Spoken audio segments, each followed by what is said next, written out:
नमस्कार साथियों, मेरा नाम है विनय कुमार गुप्ता और मैं आपका स्वागत करता हूं सिविल लक्ष्य एकेडमी के Chhattisgarh daily current affairs programme में। आइए शुरू करते हैं आज के शुभ विचार के साथ। जो बाहर की सुनता है वो बिखर जाता है, जो अंदर की सुनता है वो संवर जाता है। तो याद रखिएगा दोस्तों कि जो दिल की आवाज होती है उसको हमेशा महत्व देना चाहिए, ठीक है। लेकिन दिमाग की आवाज और दिल की आवाज को एक बार कैलकुलेट भी करना चाहिए, है ना, और सही फैसला लेना चाहिए। अगर कई बार समझ में ना आए हमको चीजें तो हमको अपने बड़ों से, अपने गुरुओं से सलाह जरूर लेनी चाहिए, ठीक है। तो शुरू करते हैं पहले प्रश्न के साथ। छत्तीसगढ़ के विद्या समीक्षा केंद्र की शुरुआत किसके द्वारा की गई है, ठीक है। तो विद्या समीक्षा केंद्र की बात हो रही है, हाल ही में इसकी शुरुआत हुई है। तो इसकी शुरुआत कौन करेगा या किसके द्वारा की गई है, ठीक है। तो आपके ऑप्शन है मुख्यमंत्री, राष्ट्रपति, प्रधानमंत्री और राज्यपाल। तो याद रखना है कि इसका सही जवाब जो है वो है प्रधानमंत्री, ठीक है। प्रधानमंत्री अभी दौरे पे आए हैं और ये क्वेश्चन ना काफी ट्रिकी हो जाएगा जब ये कुछ समय के बाद पूछेगा ना आपसे एग्जाम में। कारण ये है कि मुख्यमंत्री ज्यादातर जो हमारे राज्य के अभियान होते हैं उनकी शुरुआत करते हैं, ठीक है। राष्ट्रपति जो हैं वो अभी अभी हाल ही में हमारे यहाँ दौरे पे आई थी और जस्ट अभी कौन आए हुए हैं दौरे पे, प्रधानमंत्री भी आए हुए, ठीक है। राज्यपाल भी कई योजनाओं की शुरुआत करते हैं। तो इसलिए ट्रिकी हो जाता है क्वेश्चन जब मुख्यमंत्री को छोड़कर कोई और किसी योजना की शुरुआत करता है, ठीक है। तो यहाँ पे आपको याद रखना है प्रधानमंत्री। इस योजना के विवरण की ओर चलते हैं। उद्घाटन देखिए प्रधानमंत्री नरेंद्र मोदी जी द्वारा 30 मार्च 2025 मतलब आज के दिन रायपुर से में किया गया है, ठीक है। रायपुर में किया जाएगा मतलब ऐसा बताया गया है, ठीक है। आज 29 तारीख को ये रिकॉर्ड हो रहा है, मतलब कल ये किया जाएगा। एआई के माध्यम से लिखवाया गया है ना। कई प्रकार के सोर्स मेरे को यूज करना पड़ता है, मुझे यूज करना पड़ता है ताकि आपको एक डाटा अच्छा प्रोवाइड किया जा सके, ठीक है। राज्य के स्कूलों में छात्रों के प्रदर्शन की निगरानी और शिक्षा की गुणवत्ता में सुधार करना इसका उद्देश्य है। देखिए मेंस वाले भी अगर लिखना चाहें इस विद्या केंद्र के बारे में, है ना, विद्या समीक्षा केंद्र के बारे में, तो वो इन टॉपिक्स को बहुत अच्छे से उपयोग कर सकते हैं।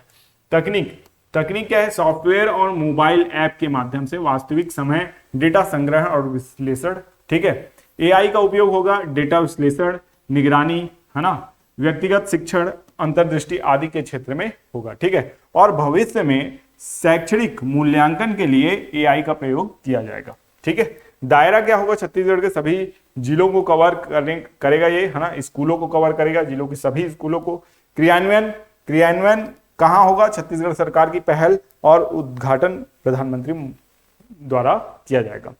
महत्व क्या है? डेटा आधारित निर्णय लेने और सुधारात्मक कार्यवाही में शिक्षा विभाग की मदद करेगा। PM Shri school 130 PM Shri स्कूलों का भी समर्पण किया जाएगा, मतलब 130 पीएम श्री स्कूल की जो घोषणा होने वाली है वो यहाँ पे होगी, ठीक है। स्थान क्या है? विद्या समीक्षा केंद्र कहां बनाया जा रहा है? रायपुर में स्थापित हो रहा है। लाभार्थी स्कूली छात्र और समग्र शिक्षा प्रणाली, इसमें शिक्षकों की भी मॉनिटरिंग की जाएगी। एक तथ्य इसमें छूटा हुआ है, शिक्षकों की भी मॉनिटरिंग एआई के माध्यम से की जाएगी। इस पॉइंट को भी आप नोट करके लिख सकते हैं।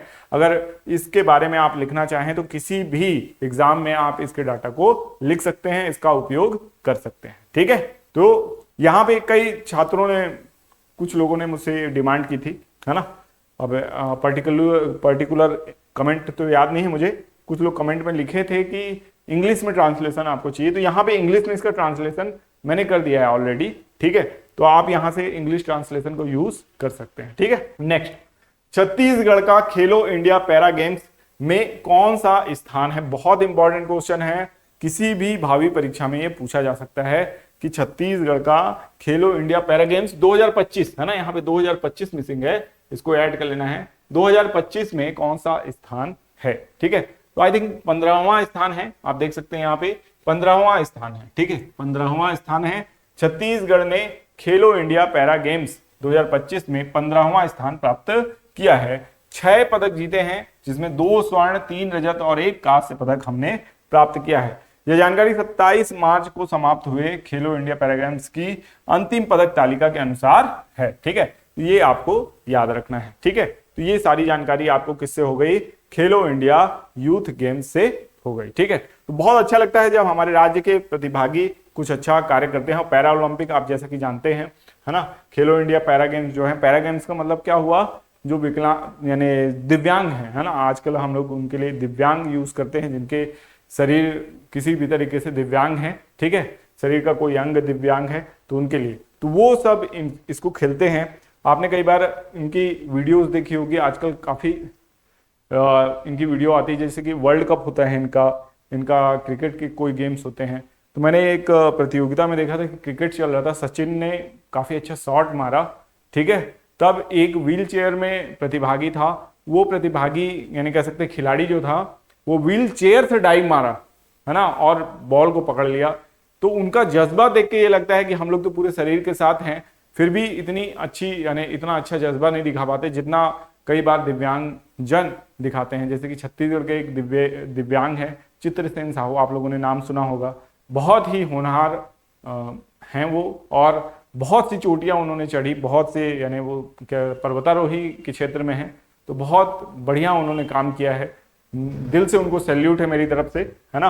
और यही मैं इस क्वेश्चन के माध्यम से आपको बताना चाह रहा था, ठीक है। आगे बढ़ते हैं। कई लोगों को मेरी यानी बोलने की शैली या कह सकते हैं जो मैं लंबा बता देता हूँ, एक्चुअल में जैसा हूँ वैसे तरीके से एक्सप्लेन करता हूँ तो चुभती है ये बात। तो बेटा आप क्या कर सकते हो ना, यूट्यूब के जो कह सकते हैं तंत्र का उपयोग कर सकते हो, है ना। यूट्यूब ने आपको बहुत सारी ऑप्शन दे के रखा है, जैसे 10 सेकंड के लिए स्किप कर देना, 20 सेकंड के लिए स्किप कर देना, तो आप फॉरवर्ड कर दिया करो ना। कोई जरूरी थोड़ी ना है कि मैं जो बोल रहा हूँ आप सुनो ही, है ना। हाँ, जो काम की चीजें हैं वो निकाल लो, है ना। आपको अगर ऐसा लगता है कि मैं काम की चीज नहीं बोल रहा हूँ आपके लिए, तो आप स्किप कर दो ना, है ना। मैं पहले भी इस बात को बोला हूँ कि आप बिल्कुल स्वतंत्र हो, और इस बात को आप किसी भी माध्यम से मेरे तक पहुंचा रहे हो कि मैं ज्यादा बोल रहा हूँ या कम बोल रहा हूँ, तो बेटा मैं बंद नहीं करने वाला ये चीज। मैं ऐसा हूं और ऐसा ही रहूंगा, ओरिजिनल जैसा हूं मैं वैसे ही पढ़ाऊंगा, क्योंकि पिछले कई समय से मैं जो प्रणाली अपना के चल रहा था उसमें जब मैंने अभी परिवर्तन लाया है तो मुझे लग रहा है कि हाँ मैं सही दिशा में हूँ। मेरी बातें, मेरे जो स्टूडेंट्स हैं जो छत्तीसगढ़ भर से जुड़ रहे हैं मेरे साथ, जो बच्चे साथी जुड़ रहे हैं, वो सब इस बात को अप्रिसिएट कर रहे हैं, तो मैं उनके लिए भी काम करूंगा। और आपके लिए तो ऑलरेडी मैं काम करके दे ही रहा हूं, आप स्किप करके आगे बढ़ जाओ, आपको जहां पे भी मेरी बात ज्यादा लगे, ठीक है। तो आगे बढ़ते हैं। प्रधानमंत्री नरेंद्र मोदी ने छत्तीसगढ़ के कितने जिलों में पीएम श्री स्कूलों का समर्पण किया है, ठीक है। तो कितने जिलों में समर्पण किया है, मतलब कितने जिले शामिल है पीएम श्री के। अभी अभी हम लोगों ने क्वेश्चन देखा कि 130 स्कूल पीएम श्री के बनने वाले हैं छत्तीसगढ़ में। तो और ये जो 130 स्कूल बन रहे हैं कितने जिलों में है, तो इसका सही जवाब है 29 जिलों में बन रहे हैं, ठीक है। 33 जिले कवर नहीं हुए हैं, कवर होने चाहिए थे, लेकिन चलिए 29 भी कवर हुए हैं तो बहुत अच्छी बात है, ठीक है। 29 इसका सही जवाब है। सभी जिलों के लिए शिक्षा सुनिश्चित करने की अपनी प्रतिबद्धता के अनुरूप प्रधानमंत्री 2 प्रमुख शैक्षणिक पहलों को समर्पित करेंगे, जिनमें से राज्य में 29 जिलों में 130 पीएम श्री स्कूल और रायपुर में विद्या समीक्षा केंद्र। अभी अभी इसके बारे में हम लोगों ने चर्चा की है, तो पीएम मोदी के द्वारा ये सब कार्य किया जाएगा। तो क्वेश्चन जो है, क्वेश्चन फॉर्मेट करने में थोड़ा सा एडवांस में फॉरवर्ड कर दिया है ना। कल इसका उद्घाटन होगा और कल ही ऐसा कर दिया कि उद्घाटन कर दिया, है ना, तो ऐसा नहीं है, कल करने वाले हैं, पीएम मोदी आएंगे तो वो करेंगे, ठीक है। 30 तारीख को ये होने वाला है, ठीक है, आपको ये याद रखना है। दुर्ग से बिलासपुर तक कौन सी रेल लाइन बिछेगी, ठीक है। दुर्ग से बिलासपुर तक जो रेलवे लाइन बिछने वाली कौन से नंबर की, पहली है, दूसरी है, तीसरी है या चौथी है, तो इसका सही जवाब है चौथी, ठीक है। चौथी रेलवे लाइन दुर्ग से बिलासपुर तक के लिए बिछाई जा रही है, ऑलरेडी 3 है, चौथी है। इसके अलावा रेलवे की जो है ना बहुत सारे मेमोस वगैरह चलने वाले हैं, मेमो ट्रेन चलने वाली है 8 डिब्बों की, है ना। तो अभनपुर से रायपुर तक इस तरीके की बहुत सारी न्यूज मैंने देखा था, ठीक है, तो उसको देखते हैं। नागपुर से बिलासपुर के बीच चौथी रेल लाइन बिछाने की कवायद शुरू हो चुकी है।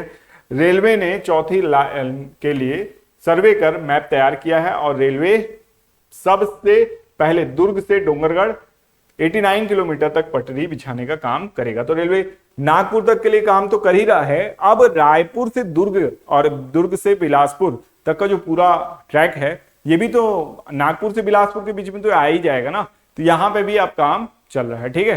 तो यहाँ पे भी चलेगा और प्रधानमंत्री मोदी जब यहाँ आएंगे तो बहुत सारी जो योजनाएं हैं उनकी घोषित करेंगे और कुछ फंड की भी मुख्यमंत्री आशा लगा के बैठेंगे, हाँ छत्तीसगढ़ के लिए स्पेशल कुछ फंड मिल जाए, है ना, मुख्यमंत्री की तरफ से कम ये सोचना है उनका कि प्रधानमंत्री कम से कम आश्वासन तो देके जाएं। और प्रधानमंत्री हमारे ऐसे हैं, यशस्वी हैं, और जब वो कोई वादा करते हैं तो उसको इम्प्लीमेंट करने की कोशिश करते हैं। मैं 2014 से, यानी अगर देखा जाए, तैयारी तो काफी पहले से कर रहा हूं, लेकिन 2014 से अगर देखा जाए, जब से सरकार आई है नरेंद्र मोदी जी की, तब से बहुत सी योजनाओं का ना बहुत क्रिटिसिज्म किया गया था। जैसे कि जन धन योजना का बहुत क्रिटिसिज्म, बहुत अपार क्रिटिसिज्म किया गया था कि खाता खोल देना है सबका, पैसा नहीं है, ये पैसा तो रहेगा नहीं, क्या करेंगे, ऐसा है वैसा है। आज देखिए यूपीआई, वो जो काम किया गया जनधन अकाउंट वाला, ठीक है, उसके माध्यम से यूपीआई का जो आज सर्कल है पूरे भारत में पैंठ बना लिया यूपीआई, वो दूरदृष्टि लगती है, ठीक है। हालांकि इसके लिए प्रयास मनमोहन सरकार के समय से आधार कार्ड जो बना, फिर आधार कार्ड से क्या कह सकते हैं, उसी को डॉक्यूमेंट बना के बैंक अकाउंट खोला गया, बैंक अकाउंट को आधार कार्ड से लिंक किया गया, ये सारे काम, फिर पैन कार्ड से आधार कार्ड को लिंक कर दिया गया। अभी जो प्रणाली है वो क्या है, वोटर आईडी को भी आधार कार्ड से लिंक किया जाएगा, तो पहचान और सुनिश्चित हो पाएगी नागरिकों की, ठीक है। तो इस तरीके से ये जनधन अकाउंट वाली बात हो गई, प्रधानमंत्री जनधन योजना जो कि 28 अगस्त 2014 को लॉन्च हुई थी। इसके अलावा प्रधानमंत्री मुद्रा योजना बहुत बेहतरीन योजना है, जो छोटे उद्योग हैं उनके लिए बहुत अच्छी योजना है, ठीक है। इसमें 3 प्रकार के ऋण दिए जाते हैं, वो अक्सर एग्जाम में पूछा जाता है, उसको पढ़ लेना है, ठीक है। इसके अलावा और क्या पूछा जाता है एग्जाम में, और जो योजना प्रधानमंत्री श्री नरेंद्र मोदी जी की बहुत अच्छी है, ठीक है, जैसे कि डिजिटल इंडिया बहुत अच्छी योजना है, मेक इन इंडिया बहुत सक्सेसफुल और बहुत अच्छी योजना है, ठीक है। और आपका कुछ एक आध दो योजनाएं जिनका अब ज्यादा जिक्र नहीं होता है उनको छोड़ दिया जाए, जैसे कि सांसद आदर्श ग्राम योजना, ये सब जो है उतनी सफल नहीं दिखती हैं। नहीं तो स्वच्छ भारत मिशन ले लीजिए या कोई भी अन्य योजना ले लीजिए, बहुत हद तक सफल हैं और बहुत अच्छा क्रियान्वयन इन योजनाओं का हुआ है। आप प्रधानमंत्री आवास योजना की तारीफ आप गांव में जाके किसी से भी सुन सकते हैं, ठीक है। आपको गांव वाला जिसको भी प्रधानमंत्री आवास योजना का लाभ मिला है, पक्का घर मिला है, वो आपको किसी मकान की, किसी योजना की रियल वैल्यू आपको बता सकता है, ठीक है। तो आगे बढ़ते हैं नेक्स्ट क्वेश्चन की ओर। मुख्यमंत्री तीर्थ दर्शन योजना कहां से शुरू की गई है, ठीक है। मुख्यमंत्री तीर्थ दर्शन योजना की बात की जा रही है, बहुत अच्छी अच्छी योजनाएं शुरू की गई हैं और ये सब सवाल जो हैं आपके एग्जाम ओरिएंटेड हैं, ठीक है। कहां से शुरू की गई है बताइए, बिलासपुर, रायपुर, दुर्ग या अंबिकापुर। अगर आप इस क्वेश्चन का उत्तर जानते हैं तो मेरे से पहले इसका जवाब दीजिए कमेंट बॉक्स में, तुरंत अपने सुपर फास्ट हाथों का प्रयोग कीजिए और तुरंत कमेंट टाइप कीजिए और रायपुर टाइप कर दीजिए, क्योंकि रायपुर इसका सही जवाब है। मुख्यमंत्री तीर्थ दर्शन योजना कहां शुरू की गई है, रायपुर से शुरू की गई है और इसका बहुत अच्छा एक्सप्लेनेशन यहाँ पे आपको दिया हुआ है। हाल ही में छत्तीसगढ़ में मुख्यमंत्री तीर्थ दर्शन योजना फिर से शुरू की गई है। देखिए सरकारें चेंज होती है ना, तो योजनाओं का नाम बदलते रहता है। यहाँ पे अभी मुख्यमंत्री तीर्थ दर्शन योजना है, पिछली सरकार में तीरथ व्रत योजना इसी को कहा गया था, ठीक है। तो ये भी आपको याद रखना है कि पहले क्या कहा गया था, अब क्या इसका नाम हो गया है। इस योजना के तहत राज्य सरकार वरिष्ठ नागरिकों को विभिन्न धार्मिक स्थलों की मुफ्त यात्रा कराएगी। 27 मार्च 2025 को रायपुर रेलवे स्टेशन से पहली विशेष ट्रेन रवाना हुई है, जिसमें तीर्थ यात्री रामेश्वरम, मदुरई और तिरुपति की यात्रा पर गए हैं। तो ये 3 स्थान है बहुत इंपॉर्टेंट, बहुत हाईलाइट किया गया इन तीनों स्थान को, रामेश्वरम, मदुरई और तिरुपति। इसकी यात्रा पे निकले हैं, यानी तीर्थ जो यात्रा है यहां होगी, ठीक है। यह योजना वरिष्ठ नागरिकों के लिए है, ठीक है, और उनके जीवन काल में एक बार श्रद्धा और आस्था के केंद्रों की यात्रा करने का अवसर उनको प्रदान करती है। इसका उद्देश्य बुजुर्गों को धार्मिक पर्यटन का लाभ पहुंचाना और उन्हें सम्मानित महसूस कराना है। बहुत अच्छी योजना, बहुत ही बेहतरीन योजना है। सरकार यात्रा, आवास, भोजन सहित सभी आवश्यक व्यवस्थाएं मुफ्त में उपलब्ध कराती है। बहुत ही अच्छी योजना है, यानी कह सकते हैं कि रियल में अगर सरकार कुछ करना चाहती है बुजुर्गों के लिए तो ये एक बहुत अच्छी योजना है, क्योंकि हर बुजुर्ग का ये सपना होता है, चाहे वो गरीब हो अमीर हो, ठीक है। अमीर तो हालांकि अपने पैसे पे वीआईपी कोटे में घूमते हैं, यानी कहीं अगर मंदिर वगैरह में जाते हैं तो आजकल मैं सुना हूँ कि वीआईपी चढ़ाओ तो फिर सीधा आपको यानी सुपर फास्ट एंट्री मिलती है, सीधा आप गर्भगृह में पहुंच जाते हैं, वहां पे आप दर्शन वगैरह करते हैं और निकल जाते हैं। तो वीआईपी कल्चर तो हमारे देश में है और इसको नकारा नहीं जा सकता, क्योंकि जब कोई फिल्म स्टार आता है, कोई कह सकते हैं उद्योगपति बड़ा आता है, तो उसको एंट्री मिलती है। तो वहां पे वो अपना पैसा देते हैं, दान दक्षिणा करते हैं और तुरंत दर्शन करके चले जाते हैं। तो क्या ये गलत है? आप बोल सकते हैं गलत है, उनको लाइन में लगना चाहिए, ये करना चाहिए, लेकिन जितनी कीमत हमारे और आपके समय की है ना, उससे कहीं ज्यादा कीमत उनके समय की होती है। दूसरी ओर आप देखते हैं कि कोई फिल्म स्टार, जैसे कि अल्लू अर्जुन की बात हो रही थी, अल्लू अर्जुन जब पुष्पा 2 का ट्रेलर हुआ ना, तो वो एक किसी थिएटर में चले गए बिना बताए, ठीक है, वहां भगदड़ मच गई, ठीक है, और वहां कई यानी कोई एक महिला भी मारी गई। तो आप समझ रहे हैं, कोई फिल्म स्टार, कोई महान व्यक्ति, कोई यानी उद्योगपति, इन लोग अगर किसी स्थान पर पहुंच जाते हैं तो हमारे देश की जनता में कोई व्यवस्था नाम की चीज नहीं है, वो टूट पड़ेगी, वहां भगदड़ मच सकती है, व्यवस्थाएं खराब हो सकती हैं। तो उनके लिए जरूरी है कि उनको कोई वीआईपी एंट्री दी जाए, जल्दी से वो आए और जल्दी से वहां से निकल जाए, ठीक है। ये पूरी व्यवस्था, पूरे तंत्र को सही चलाने के लिए बहुत आवश्यक है, इसलिए उनके साथ ऐसा किया जाता है, ठीक है। जैसे कि कोचिंग वगैरह की ही बात होती है, अब बात कर रहे हैं तो 2 मिनट और सही, ठीक है। कोचिंग वगैरह की बात होती है, कोचिंग वाले बहुत ज्यादा फीस लेते हैं, ठीक है। जैसे कि हम लोग जब पढ़ रहे थे तो काफी कम फीस थी, 3,500 में हम लोग पीएससी कोचिंग कर लिए, है ना, 8,500 में बाकी कोचिंग कर लिए, मेंस वगैरह की कोचिंग कर लिए उस समय। और आज आप लोगों को 40,000 50,000 रुपए देना पड़ता था। लेकिन जब हम लोग पढ़ते थे ना बेटा, तब एक क्लास में ना 100 लोग ही रहते थे, और क्लासरूम में भी टीना छप्पड़ वाली क्लासरूम रहती थी। बिलासपुर की बात कर रहा हूं मैं, ठीक है। दिल्ली आईएएस एकेडमी जो है ना, वो अग्रसेन चौक के पास किसी छोटे से उसमें लगती थी, ठीक है। आपका पटेल ट्यूटोरियल जो है वो नारियल कोठी के पास कोई छोटा सा वो था, है ना, कमरा, उसमें लगती थी, है ना, हॉल वगैरह में, है ना। टूटेजा जो था वो पुराने वाले उसमें लगती थी, उनकी भी फीस काफी कम थी। तो बहुत कम फीस हुआ करती थी उस समय। लेकिन आज के समय हर जगह की फीस ज्यादा है, क्योंकि आपको सुविधाएं भी उसी हिसाब से मिल रही हैं, बुक्स सारी मिल रही हैं, उसके साथ आपको बहुत अच्छे यानी एसी के एनवायरनमेंट में रखा जाता है। बहुत सारे बच्चे बैठे हैं, हजारों हजार पे करने के लिए तैयार हैं, ठीक है। और उनका एक्सपीरियंस भी बढ़ गया, अनुभव की कीमत होती है बेटा, ठीक है। बहुत ज्यादा जो अनुभवी है, ठीक है, सरकार उसको ज्यादा पेमेंट देती है। आप देखेंगे रिटायर होने वाले जो शिक्षक हैं, रिटायरमेंट के जितना पास आते जाते हैं उनको उतना ही ज्यादा पैसा, काम उतना ही कम, पैसा उतना ही ज्यादा। क्यों? क्योंकि उनके एक्सपीरियंस की वैल्यू है, ठीक है। और एक्सपीरियंस, अनुभव जो है वो बोलता है, जब जैसे जैसे व्यक्ति अनुभवी होते जाता है उसकी कीमत बढ़ते जाती है। तो कभी भी ये नहीं सोचना है, कई लोग बुराइयां करते हैं कि बहुत पैसा ले रहे हैं, लूट ले रहे हैं, ये बोल, कोई भी आपको जबरदस्ती कॉलर पकड़ के आपका पैसा नहीं वसूल रहा है, ठीक है। आप अपनी इच्छा से जा रहे हैं भाई। फ्री एजुकेशन भी यूट्यूब के माध्यम से आप फ्री में पढ़ रहे हैं, अभी मेरी क्लास भी फ्री में कर रहे हैं, इसके अलावा कई बच्चे फ्री में कर रहे हैं। बहुत ज्यादा ब्रिलियंट बच्चे तो खुद ही यूट्यूब के माध्यम से सामग्री निकाल के आईएएस बन जा रहे हैं, कोई कोचिंग नहीं कर रहे हैं, सीधा आईएएस बन रहे हैं, ठीक है। बस निःशुल्क सुविधा उठा रहे हैं यूट्यूब की। ऐसे भी बच्चे हैं, और ऐसे भी बच्चे हैं जिनको गाइडेंस की आवश्यकता है, जिनके पास पैसा भी है और जो देना भी चाहते हैं, तो वो उन कोचिंग तक जा रहे हैं, ठीक है। हाँ, कुछ अनियमितताएं होती हैं, मैं इससे एग्री करता हूं कि कुछ ऐसे कोचिंग वाले होते हैं जो पैसा तो ले लेते हैं लेकिन सही तरीके से पढ़ाई नहीं कराते, तो वो बिल्कुल इसमें दोषी हैं। लेकिन ज्यादातर जो पैसा ली जाती है कोचिंग के द्वारा, जो रेपुटेटेड हैं, जैसे कि दिल्ली आईएएस हो गया, टूटेजा हो गया, पटेल हो गया, ये सब अच्छी कोचिंग है। मैं ये मानता हूं कि वो लोग अपना काम अच्छे से करने का प्रयास तो जरूर करते हैं।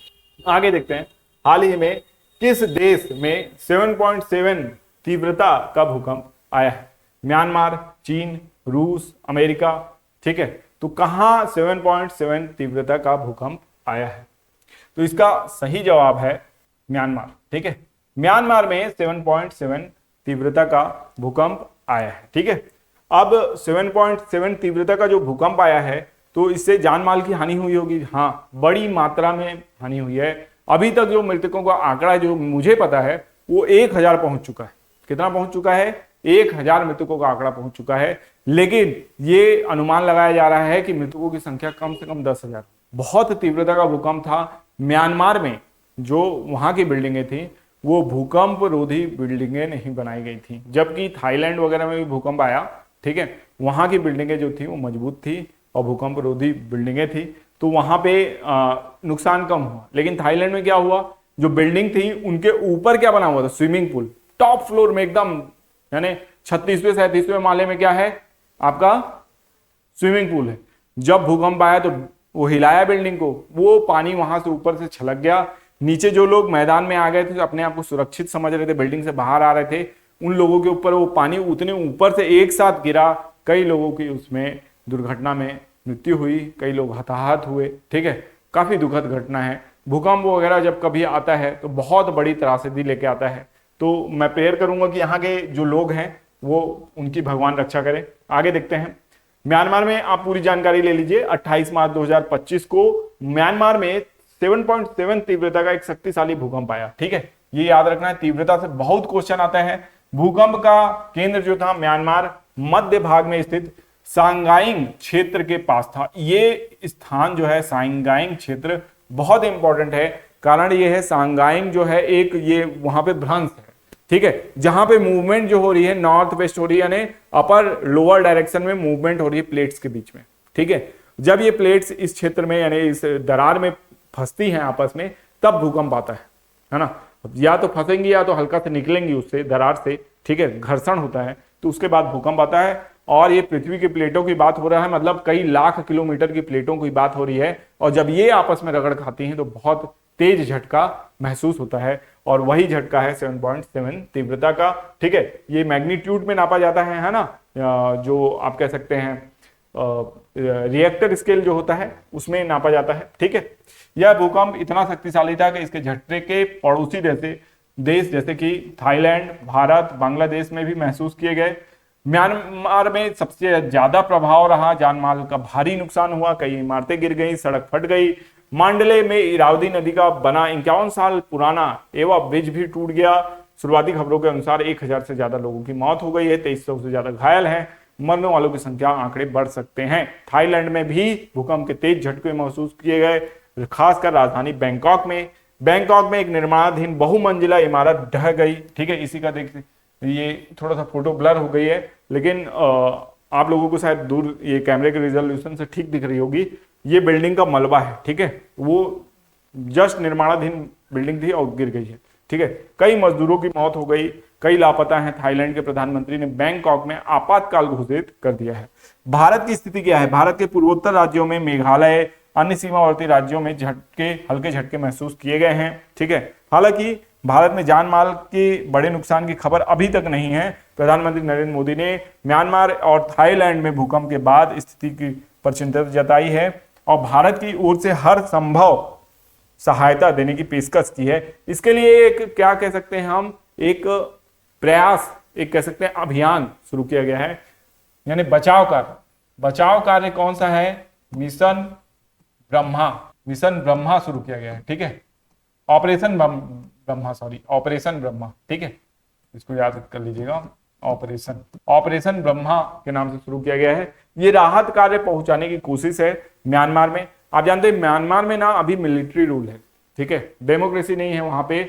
जो आंग सान सू की और उनकी पार्टी थी, उनको सबको हटा दिया गया है, हाउस अरेस्ट कर दिया गया है, ठीक है। और जो वहां के डिक्टेटर हैं, इस समय सेना के प्रमुख हैं, वही हैं। उन्होंने दुनिया भर से सहायता मांगी है, भारत ने अपनी तरफ से सहायता देने की पेशकश की है, यूएसए ने भी सहायता देने की पेशकश की है। हालांकि डेमोक्रेसी ना होने की वजह से वहां पे यूएसए ने कई प्रतिबंध लगा के रखे हैं, इसके पूर्व की सरकारों ने, ठीक है, जो बाइडेन की सरकार थी उन्होंने लगाए थे प्रतिबंध, लेकिन डोनाल्ड ट्रंप ने ये कहा है कि वो हर संभव मदद किसकी करेंगे, म्यांमार की करेंगे, ठीक है। तो ये भी आपको याद रखना है। भारत ने म्यांमार को राहत सामग्री भेजी है, ठीक है। बांग्लादेश में भी भूकंप के झटके महसूस किए गए, लेकिन यहाँ भी किसी बड़े नुकसान की खबर अभी तक नहीं है, ठीक है। तो ये सारी स्थितियां हैं। ये इंग्लिश में आपको पूरा वो जो पिछला रिपोर्ट है अपना, उसको इंग्लिश में ट्रांसलेट करके जो बच्चे इंग्लिश मीडियम के हैं उनके लिए दिया गया है, ठीक है।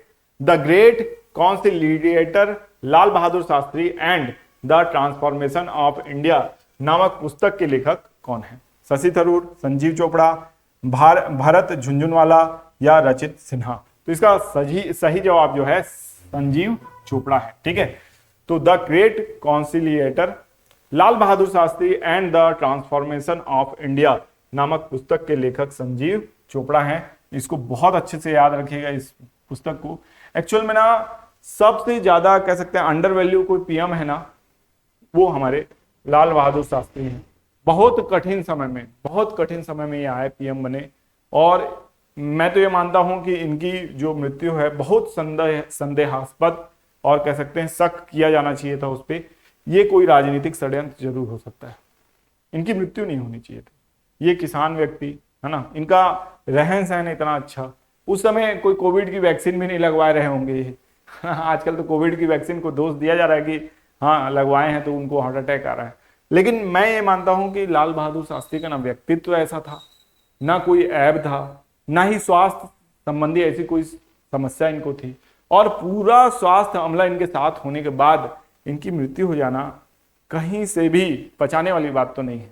उसके बाद भारत में आए, कोई भी विदेश में मृत्यु हो गई, जहां ताशकंद समझौते में दुश्मनों के बीच में समझौता करने गए, वहां से मृत्यु होने के बाद भारत लाया गया, कोई पोस्टमार्टम ना करना, ये बहुत गलत बात हुई उस समय। उसके लिए कह सकते हैं उस तत्कालीन सरकारें जरूर दोषी थी, ठीक है, और बिल्कुल इनकी मौत की जो जांच होनी चाहिए थी, ठीक है। यही कारण है कि ताशकंद फाइल जैसी फिल्में बनी और उसमें ये बताया गया कि कैसे इनकी मौत पे लीपापोती की गई, ठीक है। और ये बहुत ही कह सकते हैं गलत बात हुई उस समय। लाल बहादुर शास्त्री को मैं हमेशा से नमन करता हूँ। बहुत कठिन परिस्थितियों में बहुत साधारण स्तर से उठकर इन्होंने देश को और देश प्रेम को बहुत अच्छे से प्रस्तुत किया। ये एक ऐसे व्यक्ति हैं जो नेहरू मंत्रिमंडल में जब थे तो इनके ऊपर करप्शन का आरोप बस लग गया था, तो इन्होंने रिजाइन दे दिया था और बोला था कि मंत्रिमंडल में वापस तभी आऊंगा जब सुप्रीम कोर्ट से यानी मतलब कोर्ट से बरी हो जाऊंगा, ठीक है। अपने मन से रिजाइन दे दिया, यानी पद की कोई लालसा नहीं है ना, और पैसे की कोई लालसा नहीं, देश प्रेम यानी सच्चा देश प्रेम अगर कोई व्यक्ति रखा हुआ था, शुद्ध देश प्रेम, तो वो रखने वाले व्यक्ति थे। अगर ये और लंबे समय तक रहते भारत में, भारत को इतनी मजबूत स्थिति में पहुंचा देते। कहते हैं सच्चा इंसान बहुत धोखा खाता है, तो ये बहुत सच्चे इंसान थे। इन्हीं इस कारण से ये दुनिया के जो देश थे उनके ऊपर विश्वास कर लिए, ठीक है। नहीं तो ये कॉन्स्पिरेसी कभी नहीं होती अगर इंटेलिजेंस पे और इनपुट पे विश्वास करते, क्योंकि लाल बहादुर शास्त्री एज में थे, युद्ध जीता था हमने, और हम चाहते तो बोलते कि जिसको समझौता करना है वो भारत में आए, ठीक है, नहीं तो लाहौर हमारा रखे रहो, कश्मीर का जितना एरिया कब्जा है, ठीक है, और युद्ध चलेगा फिर आगे। आप बताइए, आप रसिया से समझौता करवाने यूक्रेन का जाएंगे तो क्या रसिया आएगा? अभी वो बोलेगा कि आओ रसिया, है ना, रसिया में होगा समझौता। तो मजबूत पार्टी को हमेशा मजबूती से खड़ा होना चाहिए। मध्यस्थता किसी को भी करना है, आए ना देश में आ जाए, हमारे देश में आए, जो मध्यस्थता करना है करे, ठीक है।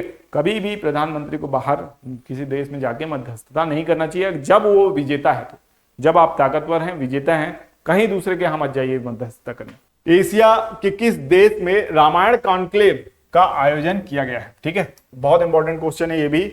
नेपाल, श्रीलंका, मलेशिया या मॉरिशस? एक ऑप्शन ई होना चाहिए था, ए और बी दोनों, है ना, ए एंड बी, ठीक है।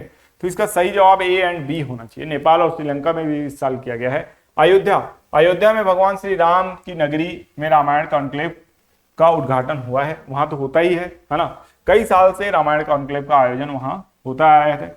इस बार नेपाल और श्रीलंका में भी रामायण कॉन्क्लेव का आयोजन किया जाएगा, ठीक है। तो रामायण कॉन्क्लेव इस बार नेपाल और श्रीलंका में भी किया गया। इसके अलावा हमारे देश में तो हर साल की तरह इस साल भी रामायण कॉन्क्लेव हुआ है, ठीक है। नेक्स्ट क्वेश्चन है, किस भारतीय अमेरिकी विज्ञानी को मार्च 2025 में अमेरिकी सीनेट ने नेशनल इंस्टीट्यूट ऑफ हेल्थ का निदेशक बनाने की पुष्टि की है? काश पटेल, विवेक रामास्वामी, जय भट्टाचार्य या उपरोक्त में से कोई नहीं, ठीक है। तो इसका सही जवाब क्या होगा? आप देना चाहें इसका जवाब तो दे सकते हैं। आई थिंक इसका सही जवाब है जय भट्टाचार्य। यहां पे आप देख सकते हैं जय भट्टाचार्य इसका सही जवाब है। भारतीय मूल के प्रोफेसर डॉक्टर जय भट्टाचार्य, इनकी इमेज भी आप देख सकते हैं, को अमेरिकी स्वास्थ्य एजेंसी का प्रमुख बनाया गया है। अमेरिकी सीनेट ने 26 मार्च 2025 को भट्टाचार्य को नेशनल इंस्टीट्यूट ऑफ हेल्थ के डायरेक्टर के रूप में नियुक्त करने की पुष्टि की है और वो NIH के 18वें डायरेक्टर बने हैं। ठीक है, तो इनके बारे में ये सारी जानकारी याद रखना है। अमेरिका में इस समय वर्तमान में बहुत सारे भारतीय जो हैं वो किसी न किसी पद पे बने हुए, काश पटेल हैं वो भी बने हुए हैं, ठीक है। एक विवेक रामास्वामी है, वो तो चुनाव लड़ रहे हैं इस समय, है ना, एक प्रांत से, ठीक है। और इसके अलावा भी है तुलसी गबार्ड है, वो भी हैं, है ना। तो बहुत से लोग जो हैं बहुत अच्छे अच्छे पद पे हैं, और यही कारण है कि डोनाल्ड ट्रम्प अभी बहुत सी धमकियां दे रहे हैं कि हम टैरिफ लगा देंगे। टैरिफ वॉर छेड़ के ही रखा है उन्होंने पूरी दुनिया के साथ, है ना।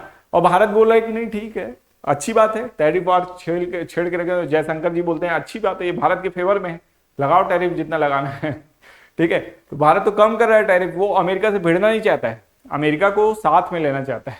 पता नहीं 2-4 देशों में कहीं भारत ही ना लगवा दे टैरिफ, इतने सारे भारतीय हैं वहां पे, है ना। वे इसके ऊपर 2 ठे लगा दो ना, हमारे ऊपर 1-2 ठे लगा दो, है ना, हमारे ऊपर भी लगा दो 2-4 ठे, ऐसा ना लगे कि यानी भारत के साथ नरमी पेश आई है और बाकी के साथ। चीन के ऊपर तो और भारत बोला होगा, इसके ऊपर इतना ही कम, इतना कम, 2-4 ठे और लगाओ ना इसके ऊपर, ऐसा वाला रहा होगा, ठीक है। तो ये याद रखना है। अंतर्राष्ट्रीय मुद्रा कोष के अनुसार भारत का सकल घरेलू उत्पाद पिछले 10 वर्षों में कितना हो गया है। ये आपका ना होमवर्क प्रश्न होगा। एक्चुअली 2 दिन से मैं होमवर्क प्रश्न को भी बता दिया करता था आपको, है ना, कारण ये था कि मैं फ्लो में ज्यादा बह जाता था तो इसलिए बता देता था। लेकिन आज आपको इसका जवाब देना है 3 गुना, 4 गुना, 2 गुना या उपरोक्त में से कोई नहीं, ठीक है। और कई लोग मुझसे ये पूछते हैं कि टेलीग्राम चैनल किस नाम से है, तो सिविल लक्ष्य एकेडमी नाम से है। पीडीएफ कहाँ मिलेगा? टेलीग्राम चैनल में मिलेगा भाई, वहीं जाओ, उसको ज्वाइन कर लो,